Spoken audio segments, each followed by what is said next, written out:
You're listening to The Ron and Don Show on the Ron and Don Radio Network. ronanddon.com. All right, what is going on? He's Ron, I'm Don. It's the Ron and Don Radio Show, the Ron and Don Podcast, everything Ron and Don at ronanddon.com. And don't forget, Ron and Don are licensed brokers. We would love to be a part of the biggest transaction of your life. All you have to do is just write us, Don O'Neill at Windermere.com, Ron Upshaw at Windermere.com, and we'd love to hear from you. Okay, anyway, happy day after Seafair. Holy moly. What an incredible Seafair we had here in Seattle. And if you're listening in another part of the world, I know a lot of you are. Ron, how would you describe Seafair to people that aren't here Well, from it's a Seattle? multi-week festival, and it culminates, though. I mean, there's a lot of little events, little by Seattle standards, but in other cities, they would be the marquee events. So there are a lot of satellite events, maybe is a better way to describe it, all around the city. But then it culminates in the hydro races / air show that happens on Lake Washington. And it's just hard to describe because if people have been boating and they're like, yeah, I know what boating is, you don't know what hydros are. Hydros are boats that will go in excess of 150 to 190 miles an hour, sometimes depending on the water conditions. There have been many fatalities over the years of people's boats that have flipped, and you might see, just do a Google search or YouTube search on hydro wrecks, and you'll see boats that are flying through the air at over 100 miles an hour. They've built in a lot more safety features than they did in days of yore, but that's spectacular. And so you can go down to a park right on the water, walk through the pits, see the races there. There's beer gardens and food vendors and all that stuff. And then the city of Seattle, I don't know, or maybe the military, they team up and they bring in the F-18 Hornets that do a spectacular air show. They're the marquee act. Yeah, the Blue but Angels. you also have Fat Albert, which is like a cargo plane that does competition takeoffs and does really acrobatic stuff over the lake. I've flown in that plane, and that's just an incredible experience. And the air show that they do on a clear day, like it was yesterday, that you have to have a certain seal or floor. Cloud floor is what I believe they call it, and I'm sure people will correct me if I'm wrong, but if the clouds fall below a certain altitude, then they have to do a modified show, and if the clouds are up high or if the clouds are non-existent, they can do their full show. Yesterday, not a cloud in the sky, the full show was on display, and it is a sight to behold. I was actually trapped just by happenstance on the I-90 bridge deck, and it was a parking lot. I was driving home. I had done an open house over in Bellevue for my friend Olivier. Shout out to Olivier. And so I'm on the bridge deck, and then it just stops. And I was like, okay, I guess we're stopped here. That's a great view to watch the Blue Angels, though, it right? was absolutely stunning. I was actually really glad that it stopped because I'm right on the bridge deck, and it feels like that plane was 30 feet above the bridge. I know it was probably 100, but it came over in just a split second and was like right on top of us. Well, anyway, you were on the bridge deck. I was at a friend's house, and they have a deck where you walk right out onto the I-90 lid. I mean, you are right there. You look to the left, you see all the boats that are all lined up for Seafair, and then, of course, on the right, you see the hydro races that are happening, and, of course, they have the torchlight parade here, all that great stuff. Kind of interesting because my son and some of his friends, they figured out that there would be a lot of people that would be walking down to Seafair because a lot of times you have to park and then you have to walk. And he was thinking, he's like, Daddy, wouldn't it be great if I got out there and I sold people beer? And I'm like, I like the way he thinks. I'm like, you know what? You make a lot of money selling beer. Probably in New Orleans, you could get away with, when we lived in New Orleans, a 9-year-old sitting on a corner selling beer. You could probably get away with that. Totally. So, anyway, we had a conversation about this, and I'm like, yeah, I don't know about beer. Could we think of something else that people like to consume? CBD oil. Yeah, and he and some of his friends, they came up with the idea, how about having a lemonade stand? Yeah. Along with the lemonade stand, maybe we could sell some bottled water, some homemade cookies, and all that stuff. And so I thought, you know what, that's a pretty good idea. So anyway, they got their lemonade stand going, and people were coming down in droves to buy. How was sales? On Saturday, sales were like $68. That's great when you're 9. On Sunday, I think they went way over $100. Incredible. Yeah, and so they had a great day of selling lemonade, and then Are we splitting this 3 ways? Well, here's the thing. Then we get in the car, and I pick him up, and we're driving home, and I can just, because I have some pictures of him where I was really proud of him because he was in the game. He was really outselling, has hat on backwards, and really outselling this stuff, selling lemonade. And by the way, he had decided, and his friends decided, that a portion of what they would raise, some of that money would go towards Charlie's Dinosaur. Oh, awesome. Which is helping cops. That's great. And they came up with that all on their own, which I thought was great because you hear him sometimes on the breaks between the segments, and he's talking about Charlie's Dinosaur, cops helping kids, buying backpacks as kids go back to school, kids that can afford backpacks, and this is connected to Ed Troyer and the Pierce County Sheriff's Department and Crime Stoppers and all that down there. So anyway, we get in the car, and I can tell he's not crying or anything, but he is kind of dejected. And so we have something where we play, and it's the only time he gets to sit in the front seat of the car. And we're allowed to ask each other 5 questions. And he can ask me 5 questions, and I ask him 5 questions. And so we start asking 5 questions, and he asked me if I had a crush on a certain girl, and I asked him if he had a crush on a certain girl. And same girl? You know what? Not the same girl. Okay, good. But now I know who his crush is, and he knows who he knows my crush. I mean, we had a conversation about this, so we were being vulnerable with each other. And then my last question was, why are you so upset about the lemonade stand? Because it seemed like when you're out there selling lemonade, you're having a great time. You're doing this for Charlie's Dinosaur. And he was like, you know what, Daddy? I didn't get my cut. And I said, you didn't what? He goes, I didn't get my cut. I didn't get my share of the profits. And I said, you didn't what? He goes, I didn't get my cut, my share of the profits. And I said, wow. What kind of P&L statement are we running here? Well, how much is your share of the profits? I said, probably about $20, right? And he looked at me and goes, nope, $31.20. Uh-oh. It's my share of the profits. So I said, I tell you what I'll do is I'll go ahead and I'm going to front you. And I just love that he knew it was for what, and I didn't question it. $31.20. He ran the numbers. Is what he came who up paid with. For inventory? What's that? Who paid for inventory on this deal? One of my friends did. So $31.20. I said, you know what I'm going to do? I'm going to front you the money because he had something that he really wanted to buy for a relative that's here right now that's visiting. And I said, but then you're going to have to go back and negotiate and make sure that you walk away with your part of the cut. So I love the fact that he said he didn't get his cut. I love it too. That's awesome. So anyway, Good for him. I hope everybody had a great Seafair. It was one of the most spectacular weather type of Seafairs I think that we've ever had. And, I was never happier to not be on a small boat on Lake Washington than yesterday. Yeah, because those big yachts. It was hot. You get rocked around. They were rocking, and I saw some people are like, can I go to the shore now? And if you had too much to drink and you start throwing up, and there's no way to drop you off. And you're out stuck out there in the middle of Lake Washington. So anyway, great to have the Blue Angels here. Anyway, it's a Monday, and we're recording this on a Monday. We're running a little late, and one of the reasons why we're running late, because usually we drop this thing on Monday morning. Well, Ron could tell you when we get back because he spent some time at a massage parlor and may or may not have just getting out of prison. Did you just get out of prison? We'll find out next. It's the Ron and Don Show, only at ronanddon.com.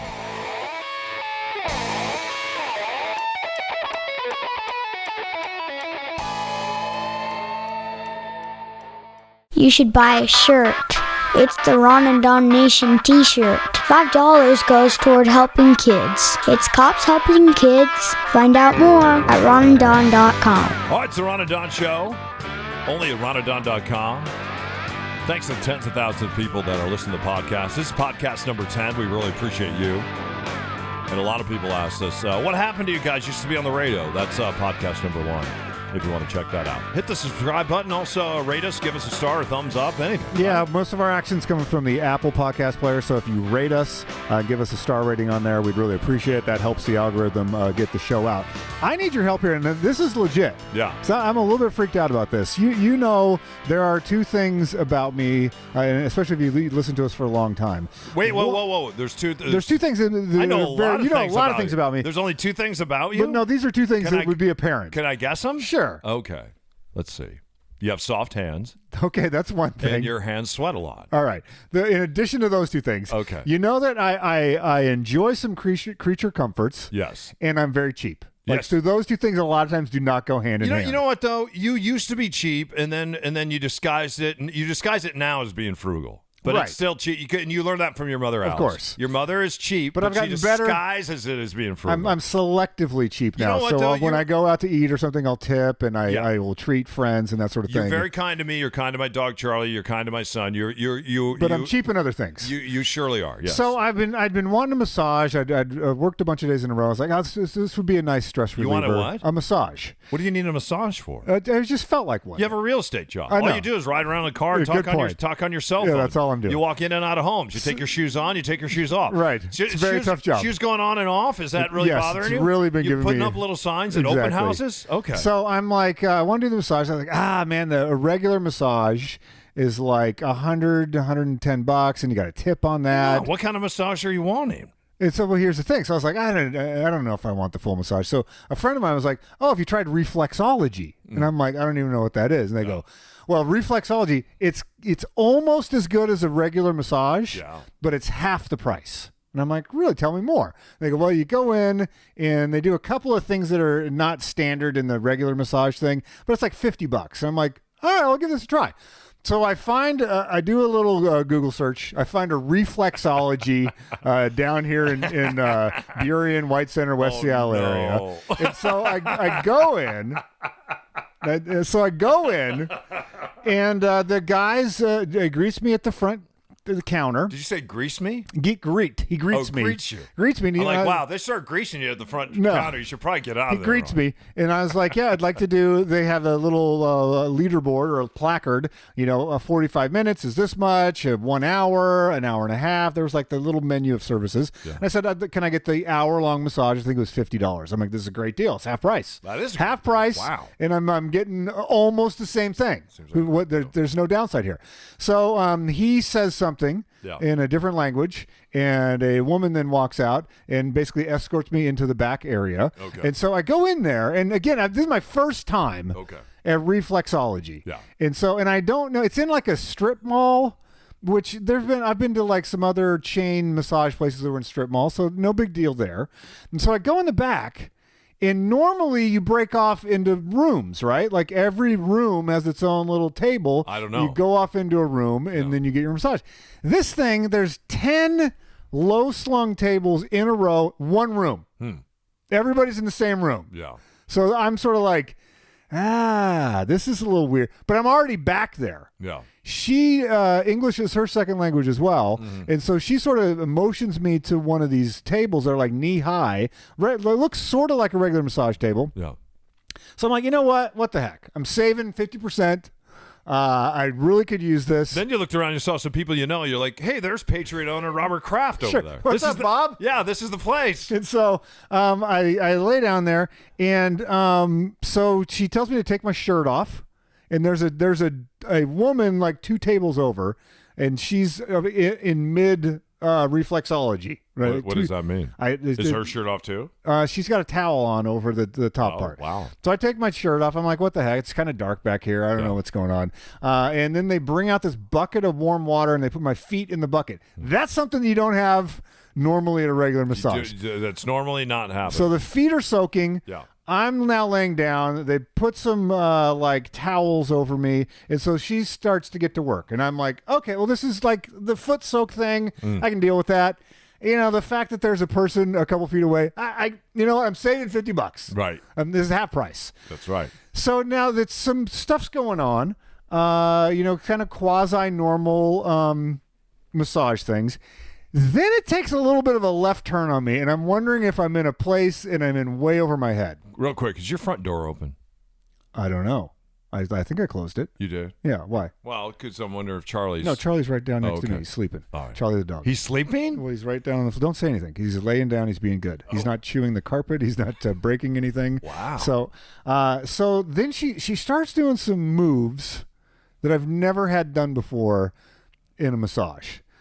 She grabs one of my arms and pulls it straight up over my head and then starts moving it around vigorously. What does that do? And at the same time, like sort of slapping me. It's like quack, quack, quack, quack, quack, quack. And I'm like, okay, this is new. This is different. Never had this before.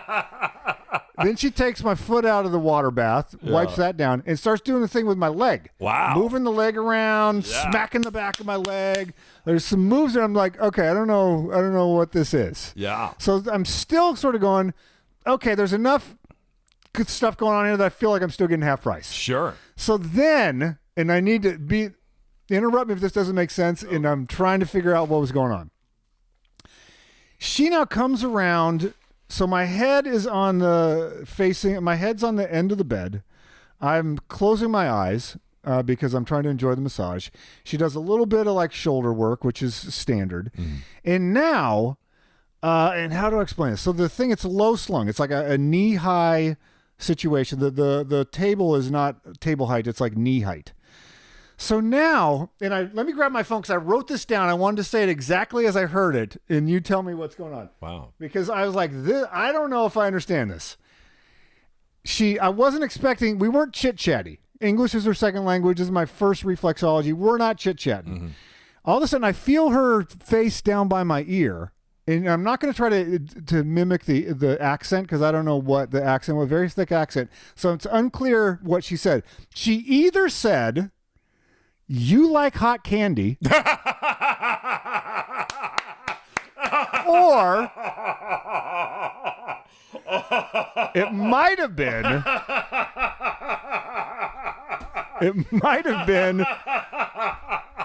"You are hot candy."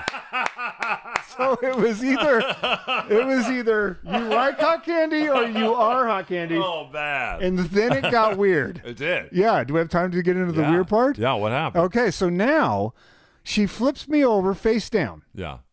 And she just had said, "You like hot candy." Now she gets, and again, people email me or let me know what's going on here because I may have been in way over my head. She now puts one knee on either side of my head, on my ears. Wow. Left knee on one ear, right knee on the other ear. She is straddling my head. Whoa. And then she goes into like some back maneuvers that are a combination of vigorous rubs with the slaps. Wow.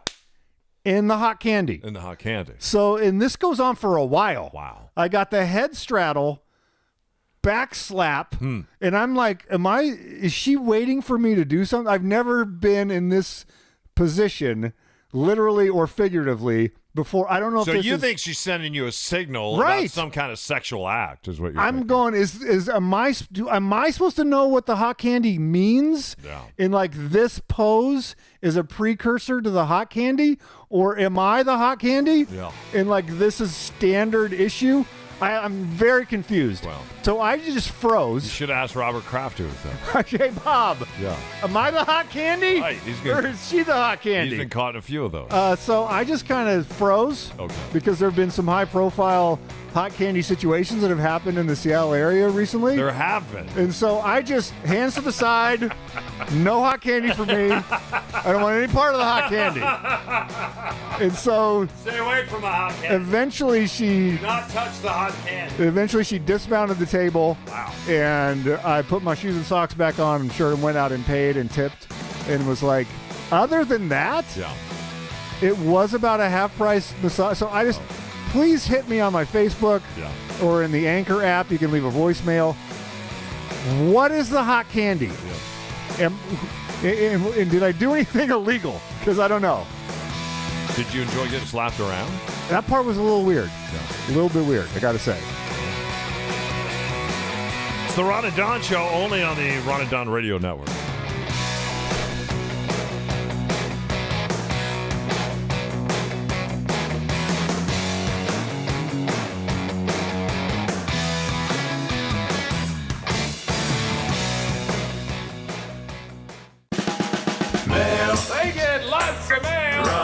Don's got mail. First class, second class, overnight. Mail. Oh, a lot of mail. Ron and Don's got mail. What's in the bag tonight, Ron and Don?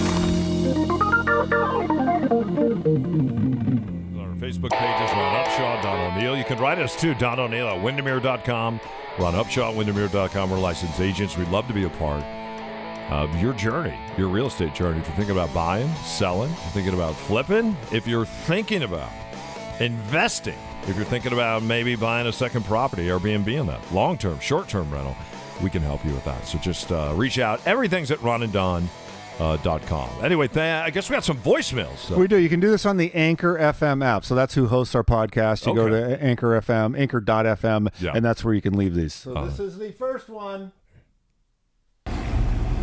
Hey guys, I'm wondering, does Charlie have anything there with him that he's allowed to chew on? Because we know he's going to chew. So does he have something that's permissible for him to chew on rather than chewing on Ron's furniture? That comes in from Christina. Yeah. Actually, Ron's furniture isn't that nice. So when we come over here, Samantha, he's kind of allowed to chew on most of Ron's furniture. The problem is that he chewed on a big pen last week, and then we got ink in the floor, and then I tried to clean it up. It turned into a hot mess. And then we took about 40 minutes trying to clean that up. We put him out in the garage. We're getting conflicting cleaning then things. Then he peed in the garage. And then on top of that, when Ron was backing out his truck, then he had pooped in the garage. And then the poop got all in the tires of Ron's truck. It's not a good scene. So we were spending time cleaning up poop and the other stuff and the ink and everything. So a lot of people got mad at me. And they're like, hey, do you have something for Charlie to chew? He did have something to chew. Yeah, he had something to chew. After the pen. Ron's table. Right. Yeah. So we've gotten a lot of tips, and I don't know which one we should go with. Some people said you throw salt on it, which seems odd. And then other people say go buy the cheapest like Aquanet hairspray that you can find and spray it with hairspray and then blot it out. I think we did get contacted by a flooring guy. Yeah. And I think I'm probably just going to have to replace the carpet, but I might try the hairspray thing because it is still it works really well pretty embedded. Because my stool's on top of it right now and you can't even see it. Yeah, just put something on top of it. Yeah, so as long as the stool's on top. Anyway, Charlie has lots of things to chew on, including Ron's table. Samantha figured out the voicemail thing. She left one more comment. Oh, she did. Okay. Yeah. All right. What else are we doing wrong? Samantha. Hey Don, when you were on the radio, it made sense to say, if you're within the sound of our voice in the Pacific Northwest. But remember, you're on a podcast now. I could be listening to you from China. So that doesn't really make sense. But we love you anyway.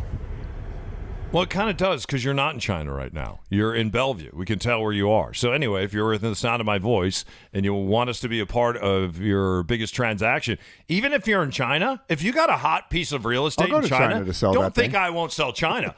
I will sell I'll sell the whole Pacific Rim. Yeah, why wouldn't we do that? So, are you still doing shout outs to cities? Because I'm sort of like running the board and not paying. Like when we come out the top of the show, are you shouting out the Gold Bar? I haven't done that. No. What about our friends and our Snohomies? We should probably do that. Yeah. So do you want me to like hit you with the open and you can get some shout outs? No, I'm good. All right. Samantha, thanks for all the corrections. We appreciate you. What else are we doing wrong? Hey, you guys are like awesome. Oh. And one thing I've always was curious to know is when you were on the show, on the air, you had a firefighter that was sick. Is he still with us? Because his story really touched me. You guys are, like I said, you're awesome. You rock. That's from Tony. All right, Tony. Thanks for that. Yes, the gentleman that you're talking about is Jim Brown, and he's actually a lieutenant down at the Olympia Fire Department, and he is still with us.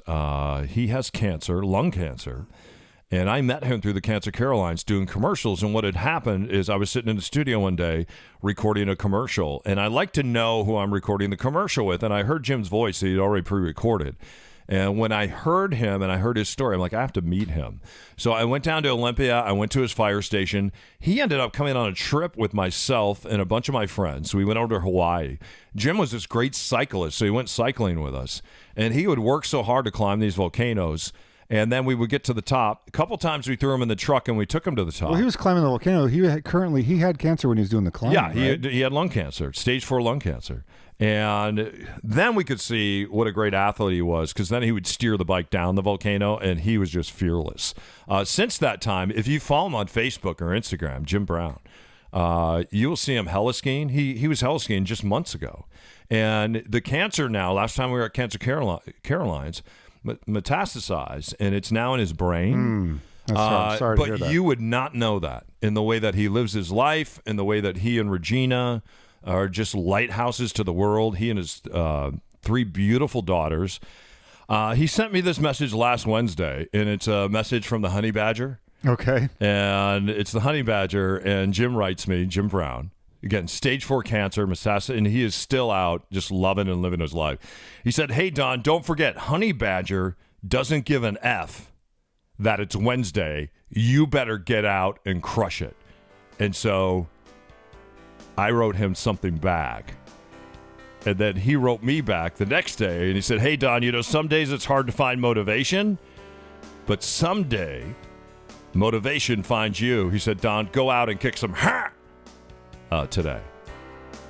And I wrote him back, and I said, "Jim, you go out and you kick it harder." So anyway, he is so delightful, just so amazing. And the way that he has stared death in the face, and he'd stared cancer in the face, and just said, "You know what? I am going to live my life today, and I'm not going to let cancer have its way with me." And he celebrates so much love in life with his family. And he said, What does he have tattooed on his knuckles? Because he actually inspired me when he showed me that. He got tattoos across all 8 fingers that show forward. Yeah, it's right? from his father, and it says hold fast on there. And when you're in the Navy and you're holding the line, you hold fast to that line.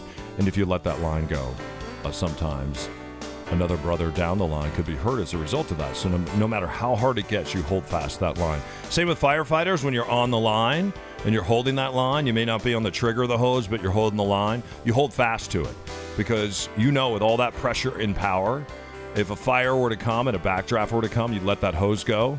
Then the guy who's on the nozzle, he could end up losing his life as a result of that. So no matter what happens, you have his back. You stand there and you hold that line.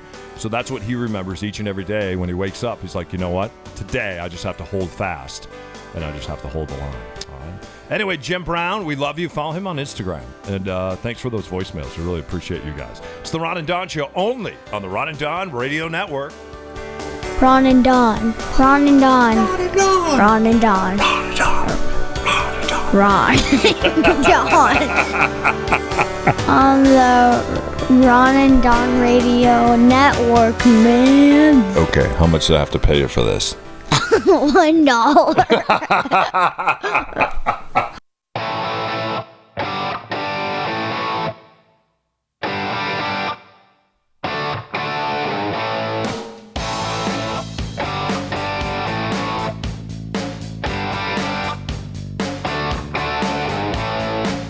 All right, Ron, you found this article. It's Ron and Don's 5 things. One of the things we wanted to talk about this afternoon is the fact that we know we have an epidemic when it comes to obesity in this country. We also know, in fact, we told you this story last week, that there's so many more Americans now specifically that have decided that they're going to donate their organs.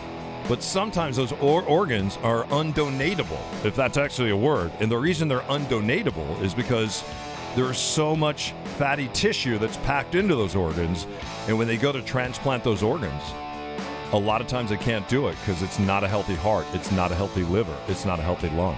They can't do it. They can't make that happen because there's just this incredible obesity problem. Ron, you're looking at an article, and it says that evidently Americans and a lot of us aren't getting the message that we're supposed to exercise more and we're supposed to sit a lot less. I notice this, though, when I walk into, and specifically, radio studios around the country. A lot of our colleagues over the years used to sit and perform their shows. You see a lot of them now stand. And then also you see in a lot of cubicles now where companies have come in, they said, you know what? If you want to stand and you want to work each and every day, then we will go out, we will spend the money, and we will provide a standing cubicle for you versus a sitting cubicle. Here's the thing, though. And a lot of times you go to standing cubicles and people lower them and they're sitting anyway. Right. I kind of want to call BS on this article because the article is saying, in essence, that it's a messaging problem, that the message isn't getting out clear enough for Americans, and that they say you should exercise 150 minutes per week or 75 minutes if you do vigorous exercise per week, and that it's a messaging issue. And I don't believe that. I don't think that there is an American right now that, unless you have some sort of learning disability or mental illness, you can't, especially in Seattle, that doesn't know that you're supposed to exercise. I don't think it's a messaging issue.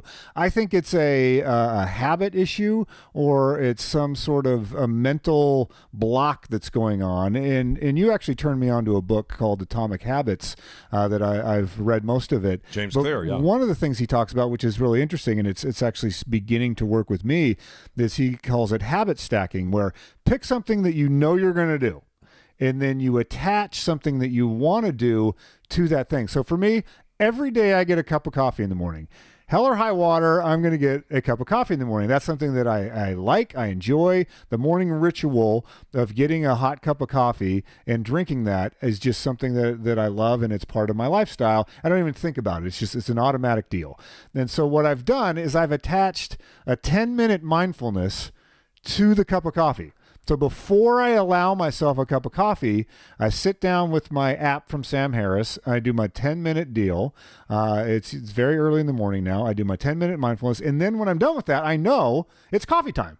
So then I can go and I get my cup of coffee. And so now those two habits are stacked together. And so now I'm trying to stack a third habit onto that. So now when I get my cup of coffee, I've done the mindfulness, get the coffee. Now I do some kind of movement. It's either light calisthenics. I'll do some yoga. Right now I have a bit of a shoulder injury, so there's a routine that the doctor gave me. I saw your ballet slippers. To do my ballet stuff, to do the shoulder. Yeah. So now I'm trying to stack a third habit into this habit stack.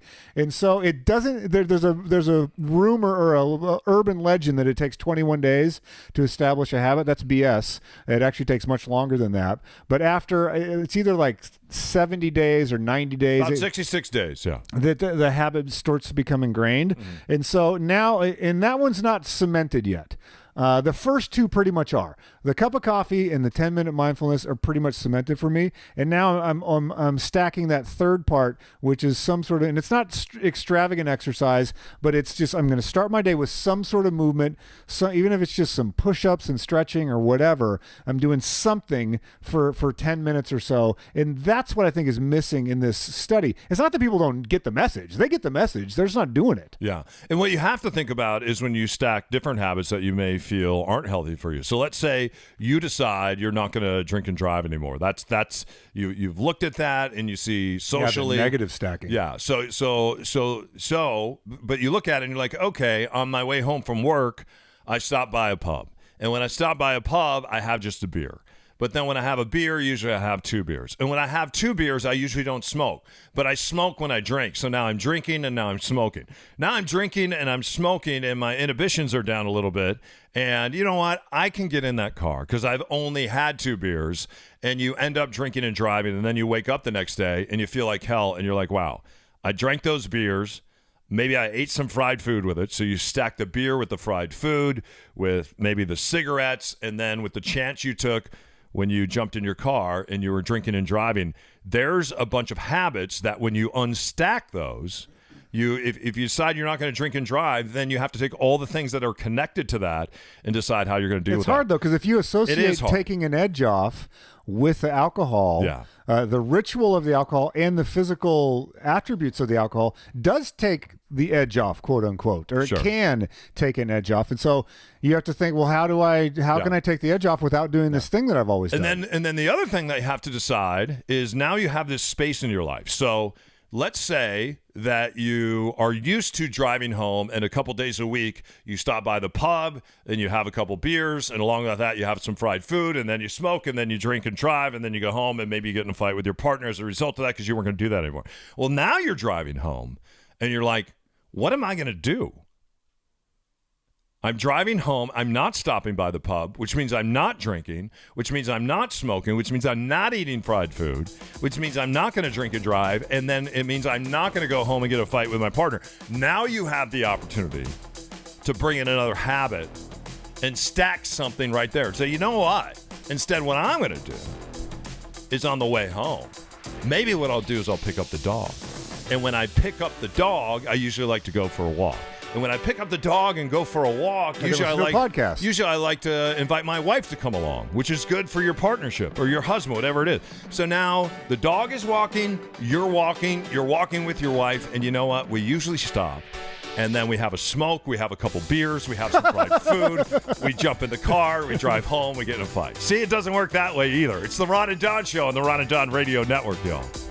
My dad is back. Like it or not, you're listening to the Ron and Don Show. You can find the guys at ronanddon.com.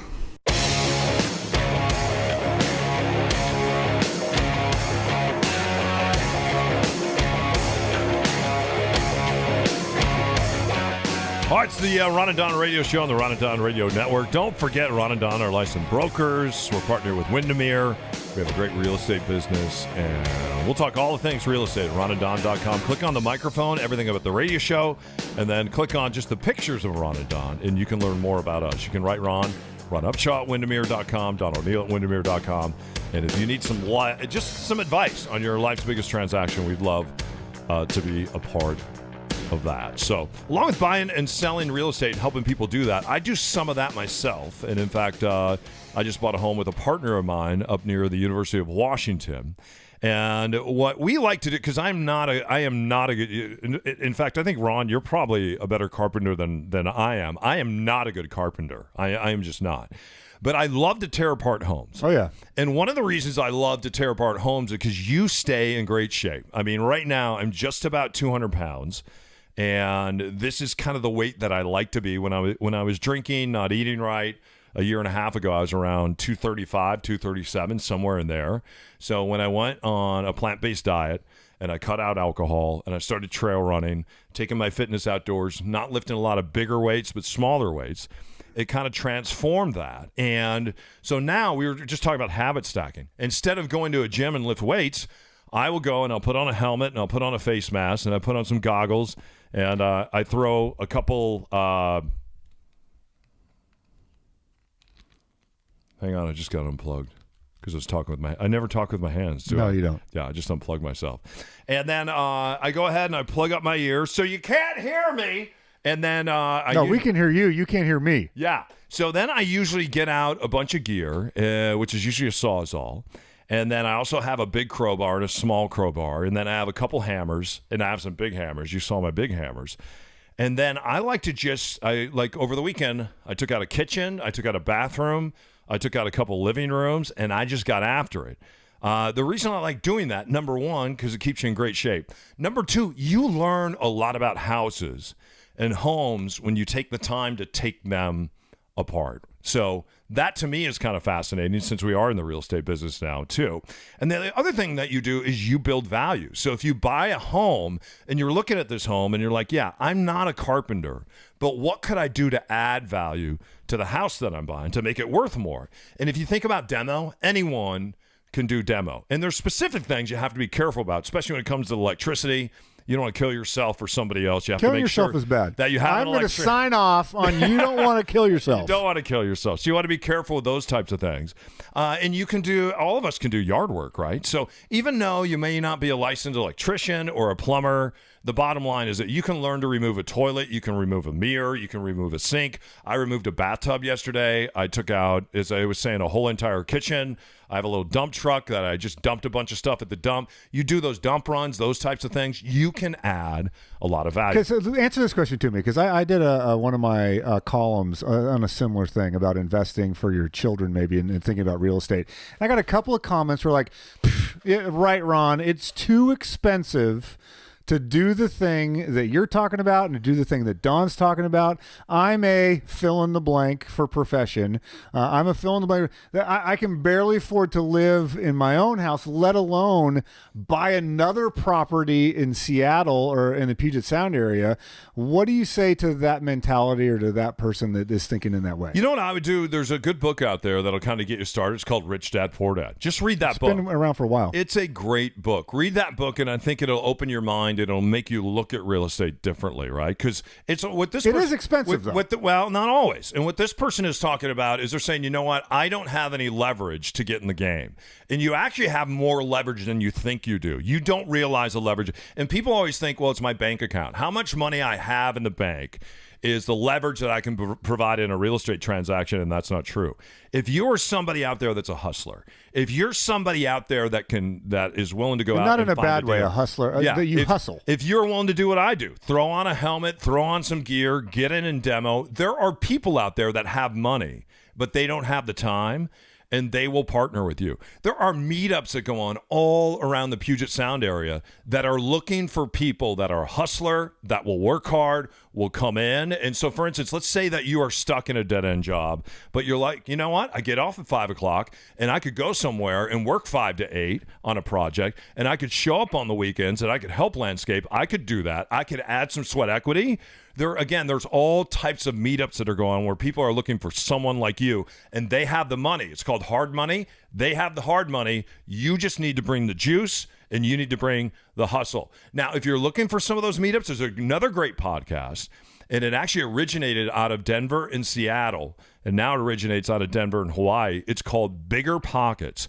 Check out Bigger Pockets. It's a lot of young men and women in their 20s and 30s. They've read books like Rich Dad, Poor Dad, and then they've gone out and they've learned. Are you going to be a buy and hold real estate type person? Are you going to be somebody that wants to do long and short-term rentals? Are you going to be somebody that wants to buy a property and flip that property? Listen to Bigger Pockets. They have about 340 podcasts that are out right now, and they interview people, not just here in Seattle, but all around the country, that are doing this. And a lot of people were in the same predicament where they said, you know what? I have the hustle. I have the energy. I have a little bit of knowledge, not a lot.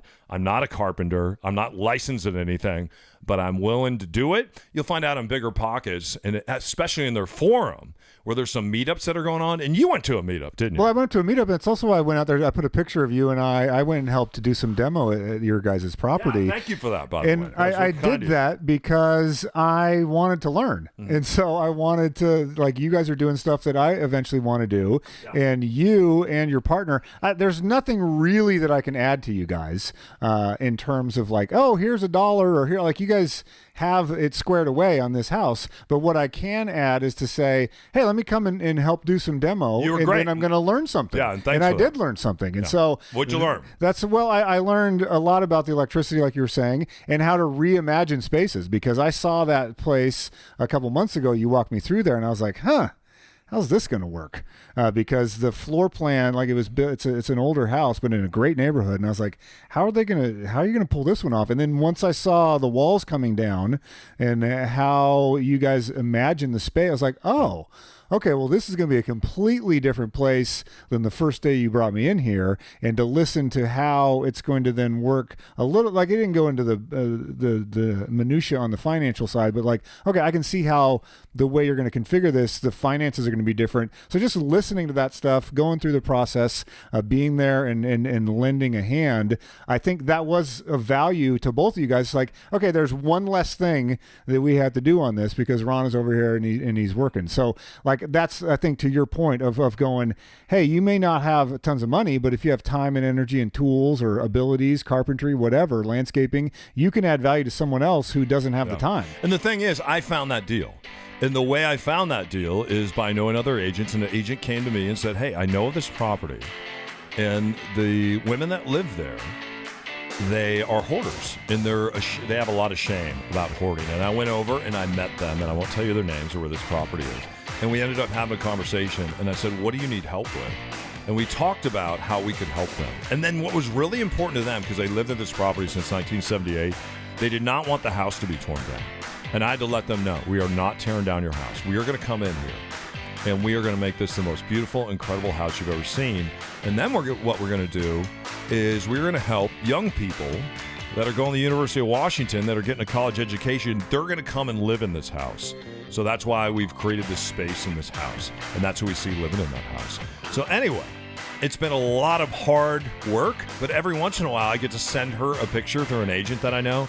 And she is thrilled to know that we were there and restoring her house. And also that we made it okay for her not to be embarrassed about all the things that she had in her house. And we worked through a process of getting those things out and now restoring this home so some students can live in it. And it's going to be a really great property. Anyway, thanks for coming out. Yeah, it was fun. I pulled a ceiling down and all that old insulation. Oh, no, that was nasty. From the 50s just fell on me. And I was like, and it was hot and sweaty. And I was agitated, and you were there to help clean up. So thanks for doing that. You bet. I appreciate it.